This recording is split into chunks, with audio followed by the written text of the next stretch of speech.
Página 64. Sección 16. La razón práctica, felicidad y sufrimiento.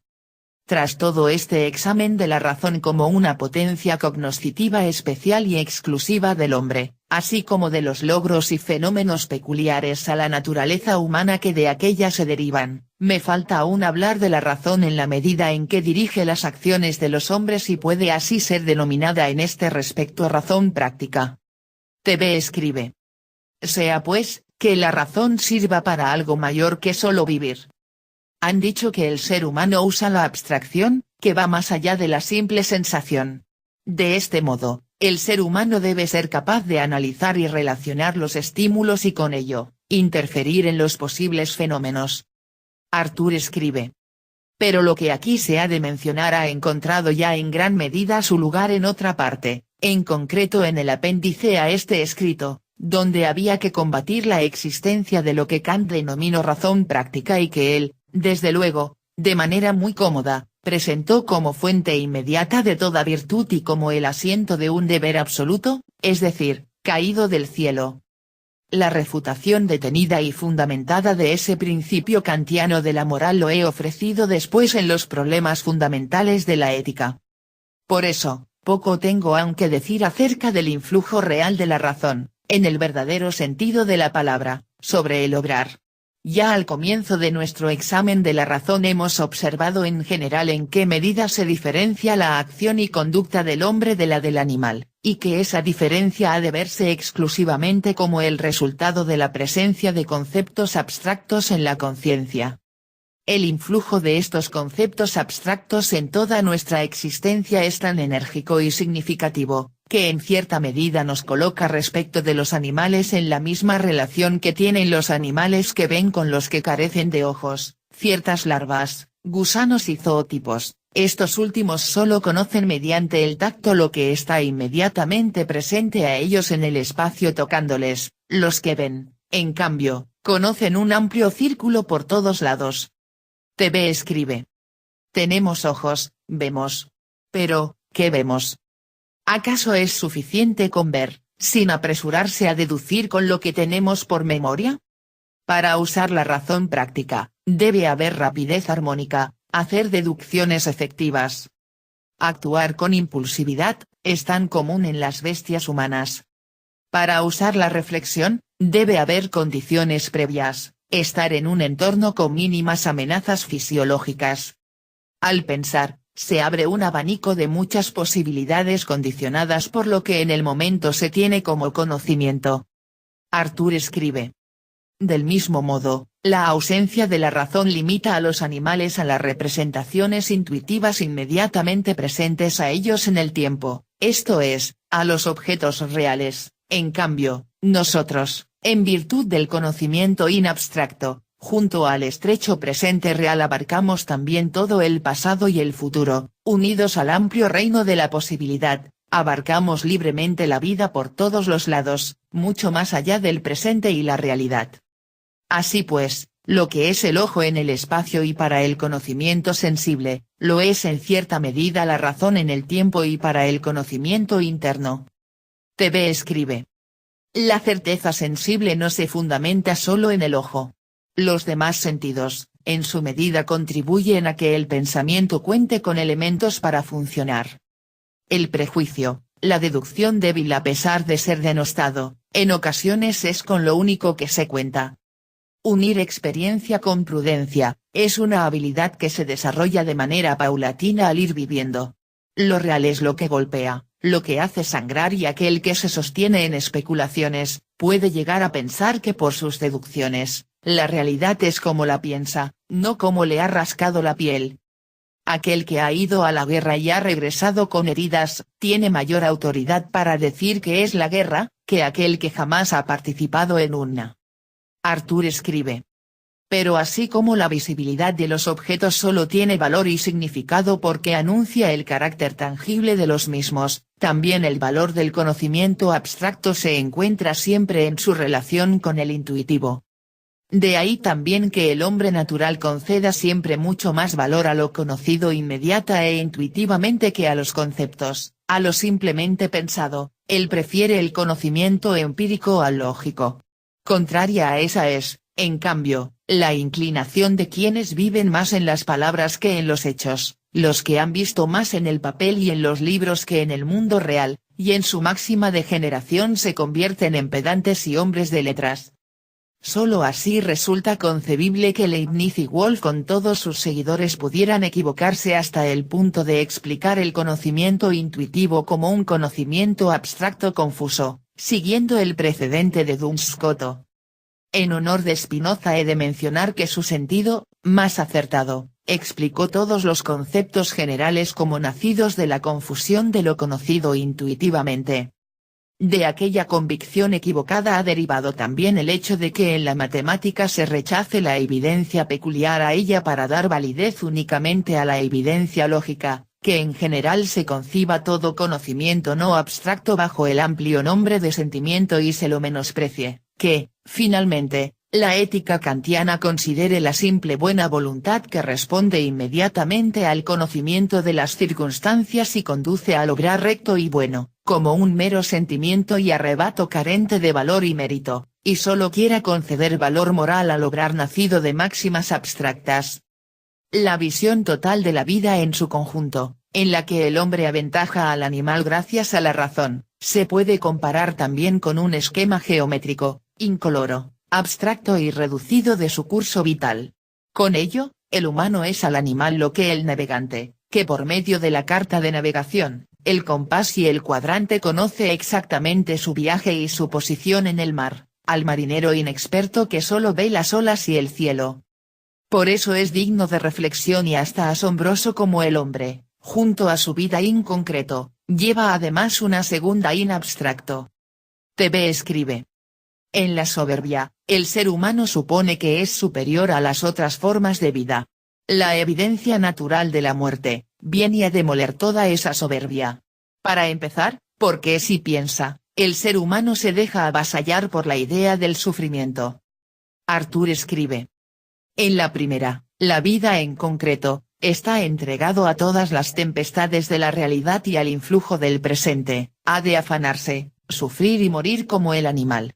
Pero su vida in abstracto tal y como se halla ante su reflexión racional es el reflejo callado de la primera y el mundo en el que vive es aquel esbozo reducido que se mencionó. Aquí, en el terreno de la tranquila reflexión, le parece frío, incoloro y ajeno al momento lo que allá le poseyó totalmente y le conmovió de forma violenta, aquí es un mero espectador y observador. En ese retirarse a la reflexión se asemeja a un actor que ha representado su escena y, mientras ha de volver a aparecer, toma asiento entre los espectadores, desde ahí contempla tranquilo todo lo que pudiera ocurrir, aun cuando se tratase de la preparación de su muerte, en la obra, pero luego vuelve a entrar para actuar y sufrir según ha de hacerlo. De esa doble vida procede aquella serenidad humana que tanto se diferencia de la irreflexión animal y con la cual uno, después de reflexionar, adoptar una resolución o conocer la necesidad, soporta o realiza fríamente lo que es más importante para él y con frecuencia lo más espantoso, el suicidio, la ejecución, el duelo, acciones arriesgadas de todas clases que ponen en peligro su vida y, en general, cosas contra las que se revela toda su naturaleza animal. Ahí se ve entonces en qué medida la razón se convierte en señora de la naturaleza animal y grita al fuerte, tiene realmente un corazón de hierro. Aquí, se puede realmente decir, la razón se muestra práctica, es decir, siempre que la acción es dirigida por la razón, que los motivos son conceptos abstractos, que lo determinante no son las representaciones intuitivas individuales ni la impresión del momento que dirige al animal, entonces se muestra la razón práctica. Pero que ésta es totalmente distinta e independiente del valor ético del obrar, que el obrar racional y el obrar virtuoso son dos cosas totalmente diferentes, que la razón se puede encontrar unida tanto con una gran maldad como con una gran bondad y al asociarse a una como a la otra simplemente les otorga una gran eficacia, que se halla igualmente presta y solicita para la ejecución metódica y consecuente de los propósitos nobles y de los malvados, de las máximas prudentes y las insensatas, lo cual está ocasionado por su naturaleza femenina, que recibe y conserva pero no engendra por sí misma. Todo eso lo he explicado detalladamente y lo he ilustrado con ejemplos en el apéndice. Lo dicho allí tendría aquí su lugar propio, pero debido a la polémica contra la presunta razón práctica kantiana hubo de ser aplazado hasta ese lugar. A él remito desde aquí.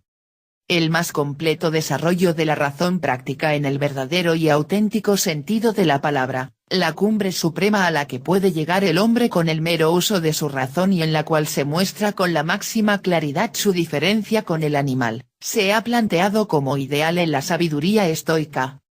Pues la ética estoica no fue originaria y esencialmente una doctrina de la virtud sino una mera indicación para la vida racional, cuyo fin y objetivo último es la felicidad a través de la tranquilidad de espíritu. En ella la conducta virtuosa se presenta, por así decirlo, solo per accidens como medio y no como fin.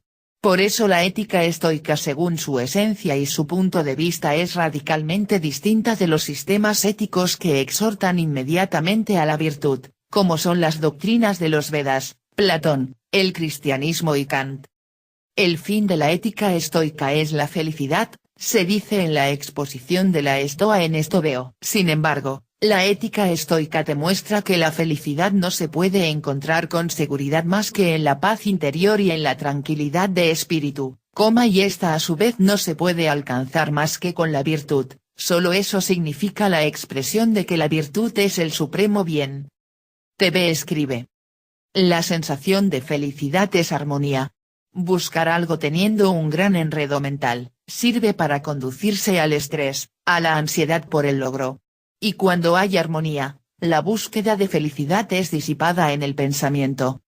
¿Dónde dejé las llaves?, gritaba el tipo, y no se percataba que las traía en las manos. Arthur escribe. Pero cuando el fin se va olvidando poco a poco en favor del medio y la virtud se recomienda de una forma que delata un interés completamente distinto de la propia felicidad porque la contradice con demasiada claridad, entonces nos encontramos con una de las inconsecuencias por las que en todo sistema la verdad conocida inmediatamente o, como se suele decir, sentida, reconduce al recto camino haciendo violencia a los razonamientos. Así se ve claramente, por ejemplo, en la ética de Spinoza, que del egoísta deriva una pura doctrina de la virtud por medio de sofismas evidentes.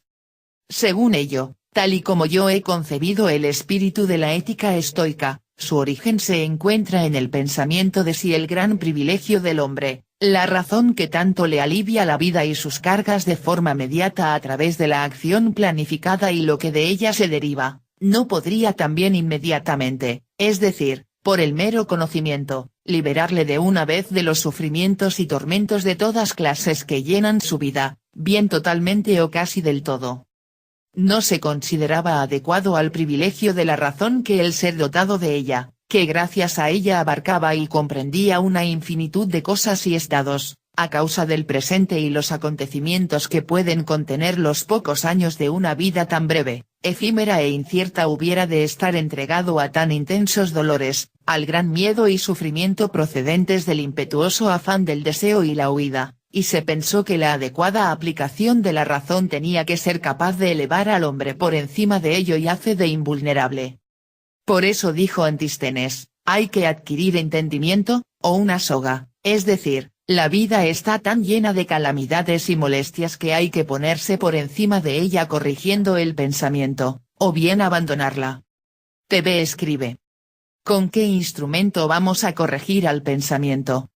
Es con el mismo pensamiento, cuando éste se serena, detiene su alocado activismo sin planificación. Arthur escribe.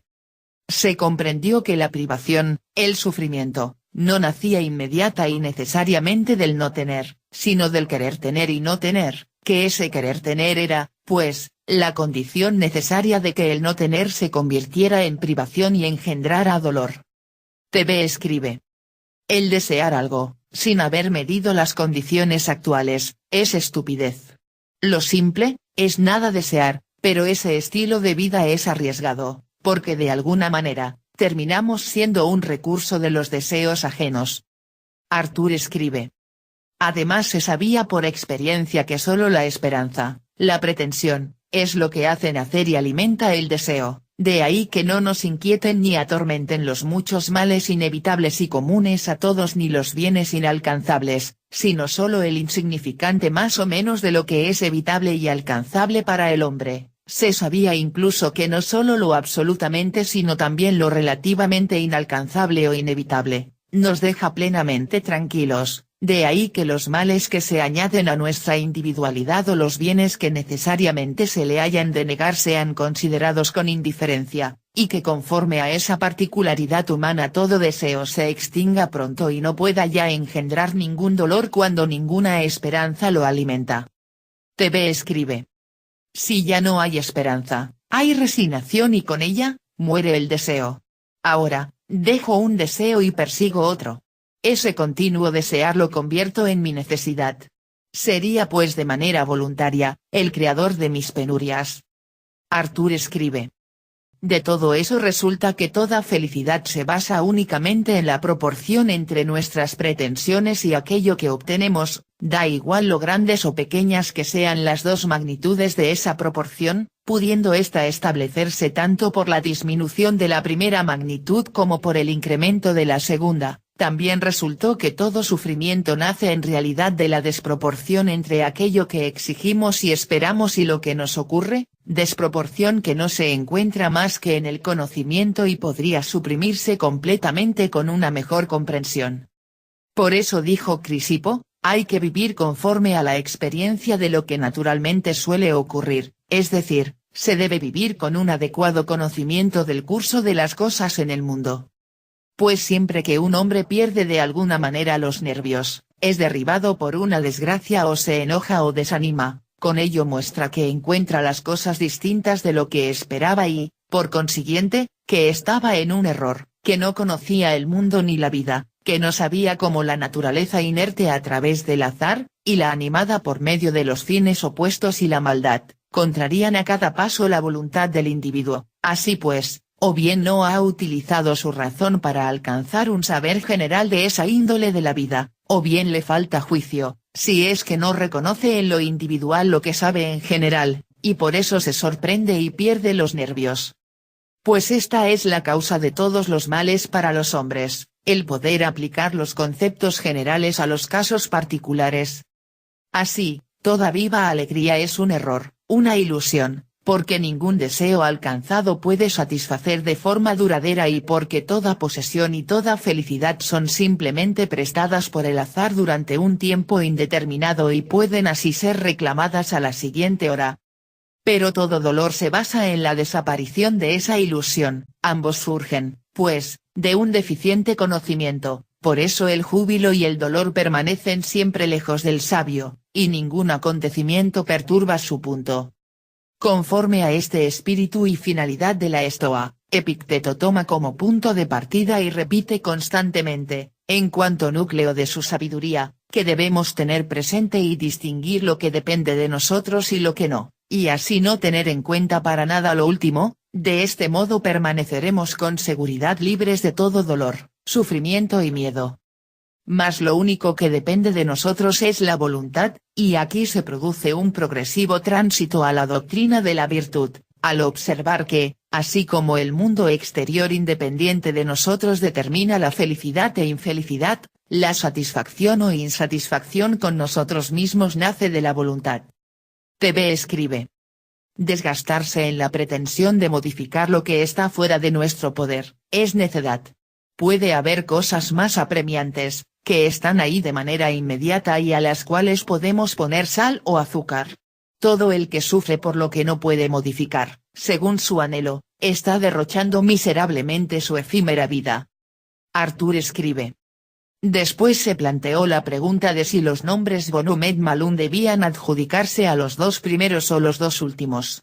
Eso era en realidad arbitrario y no afectaba al asunto.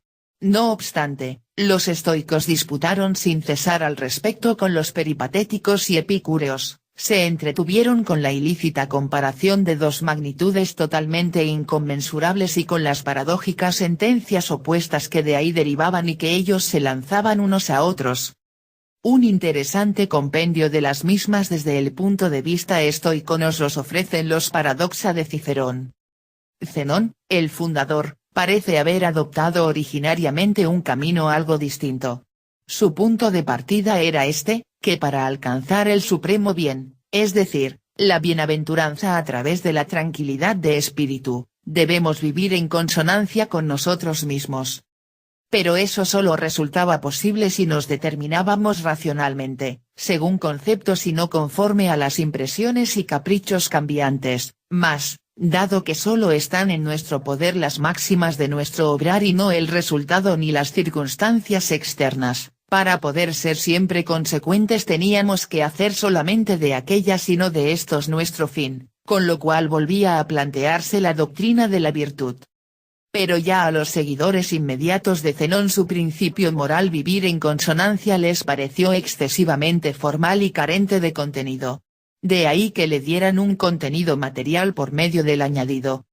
Vivir en consonancia con la naturaleza, lo cual, según informa Estobeo en otro lugar, fue añadido por primera vez por Cleantes, adquiriendo el tema una gran amplitud debido a la gran esfera del concepto y la indeterminación de la expresión. Pues Cleantes se refería a todo el conjunto de la naturaleza y Crisipo a la naturaleza humana en particular. Vivir en consonancia, esto es, vivir según una misma razón y en armonía consigo mismo. La virtud es la consonancia del alma consigo misma durante toda la vida. Llevar una vida todo lo leve que puedas, que el deseo no te agite y atormente a ti, siempre necesitado, ni el temor y la esperanza de las cosas de escasa utilidad. Lo único adecuado a esta última debía ser la virtud, como la satisfacción de los instintos animales lo era a las naturalezas animales. De este modo se volvía a abrir paso por la fuerza a la doctrina de la virtud y la ética debía a toda costa fundarse en la física. Pues los estoicos tendían siempre a la unidad del principio, de igual manera que para ellos Dios y el mundo no eran dos cosas distintas. Vista en su conjunto, la ética estoica es de hecho un estimable y respetable intento de utilizar el gran privilegio del hombre, la razón, para un fin importante y saludable, a saber, para elevarle por encima de los sufrimientos y dolores que recaen sobre toda vida, por medio de la indicación y así hacerle partícipe en grado sumo de la dignidad que le corresponde como ser racional en oposición al animal, y de la cual solo se puede hablar en este sentido y en ningún otro. Esta opinión mía sobre la ética estoica implicaba que hubiera de ser mencionada aquí, al exponer lo que es la razón y de lo que es capaz.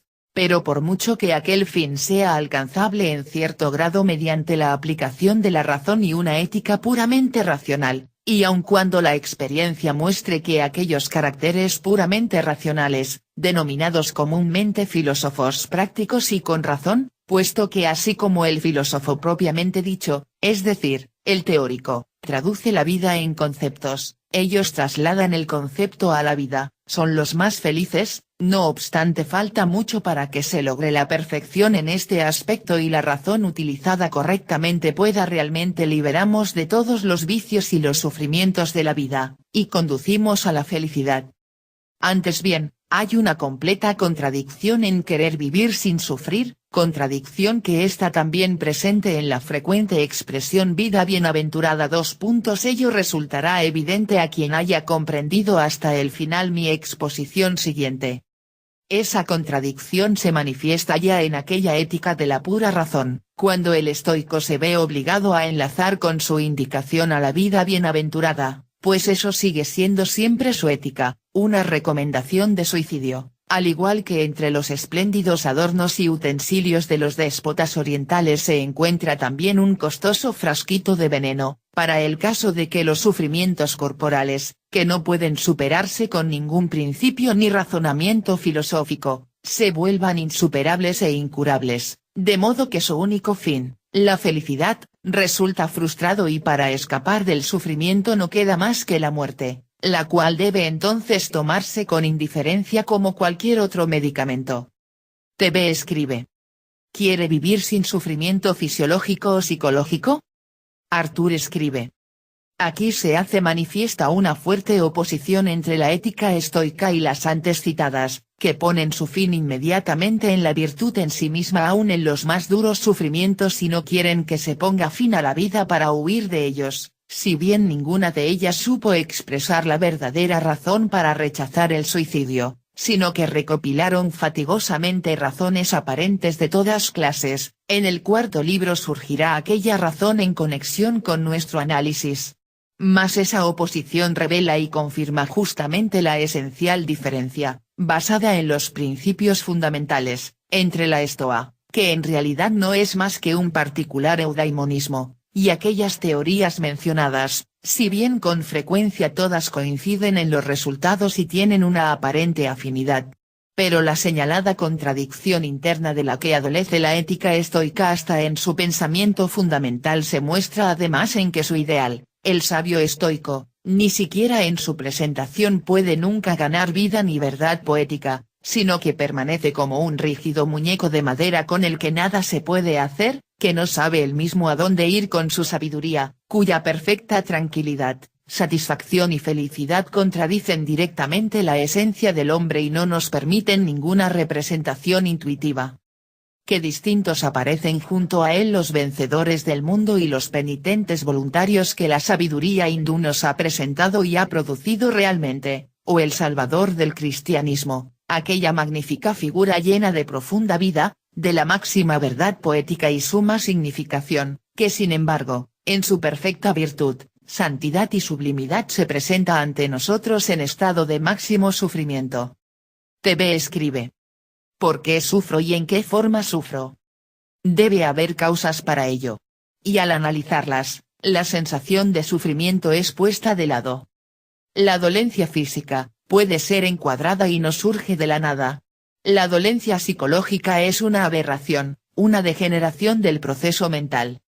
La razón consiste en medir dos eventos, uno contra el otro, para ver su interrelación. Si su relación no es 1 a 1, hay discrepancia y eso, dicen que provoca angustia, incertidumbre, inseguridad, el miedo. Lo que se pretende, es sentir certeza, minimizar las amenazas. En estos casos, la creencia sirve como un analgésico, no erradica el malestar pero lo convertimos en menos angustioso. Página 68.